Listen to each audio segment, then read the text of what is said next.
In Psalm 30 skryf Dawid hoe hy God te midde van alle omstandighede loof en prys en selfs in die lig spring van vreugde en hom aanbid en eer gee vir alles.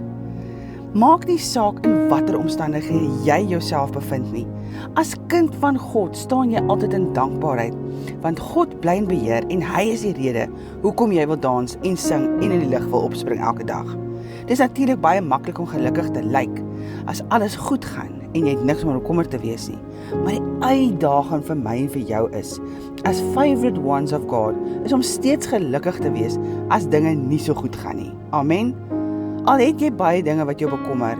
In vers 12 lees ons, ek was in rou, maar u het my van vreugde laat dans en het my rouklere uitgetrek en vir my feesklere aangetrek. Trek jou feesklere aan wat God vir jou gee vandag en vee af jou trane.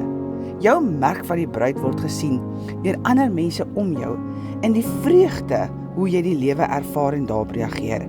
Want ons herinner onsself daaraan dat God ons trane kan verander na 'n vreugdevolle dans van blydskap en dat ons soos Dawid ook in die lig kan spring omdat God vir ons hierdie seisoen 'n nuwe gesalfde geluid gegee het wat anders gaan klink as die res van die wêreld. Vader, baie dankie dat u vir ons 'n vreugdeskleed gee, 'n feeskleed te midde van ons omstandighede. Kom sit u die vreugde terug in ons lewe en ons eer u daarvoor in Jesus naam. Amen.